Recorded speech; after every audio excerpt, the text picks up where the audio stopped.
যেটা আপনি এতই পারতেছেন তাহলে আপনারা একটা কঠিন কোশ্চেনই করি। রিয়াল মাদ্রিদ যখন নিজেদের 10th ইউসিএল জিতছিল, ফাইনালে কাকে হারাইছিল? বলেন আপনি অ্যানসারটা কি? অ্যানসারটা অ্যাটলেটিকো মাদ্রিদ। ওকে ঠিক আছে, উনি একটা পারছে। আপনি যদি আরেকটা কোশ্চেনের অ্যানসার ঠিক দিতে পারেন তাহলে আপনার জন্য একটা গিফট আছে। ওকে, ক্লিয়ার মেনের পক্ষ থেকে। রিয়াল মাদ্রিদ লা লিগা কতবার জিতছে? 35 বার, 36 বার? 36 বার। আপনি যদি 35 বার বলতেন তাইলে ভুল হইতো, 36 বার ঠিক অ্যানসার। বার্সেলোনা এখন পর্যন্ত ইউরোপিয়ান ট্রেবল কয়বার জিতছে? 2 বার। শিওর আপনি? এই অ্যানসারটা ঠিক হয়ে গেছে।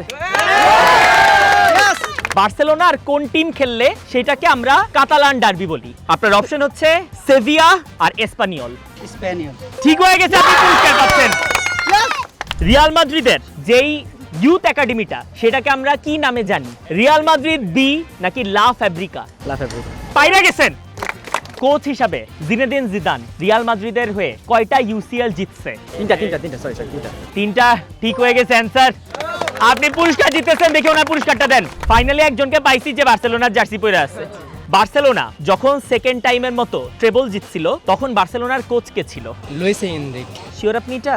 আপনার অ্যানসার ঠিক হয়েছে। এবং যেটা আপনি এতই পারতেছেন তাহলে আপনারা একটা কঠিন কোশ্চেনই করি। বাড়াবাড়ি করতেছেন, অপশন নেবেন না। বার্সেলোনার হয়ে সবচেয়ে কম বয়সে অভিষেক কোন ফুটবলারের? Lamine Yamal. অপশন দুইটা দেই, লামিন ইয়ামাল না আনসু ফাতি? Lamine Yamal. আবার উনি অপশন ছাড়া অ্যানসার দিচ্ছে। শুনেন, মাঝে মাঝে মানুষ যখন বেশি চালাকি করে মানুষ কিন্তু ধরা খায়। আপনি ধরা খান নাই, আপনার অ্যানসার ঠিক হয়েছে। ওনার জন্য একটা বড় তালি দেন, উনি দুইটাই অপশন ছাড়া অ্যানসার দিছে।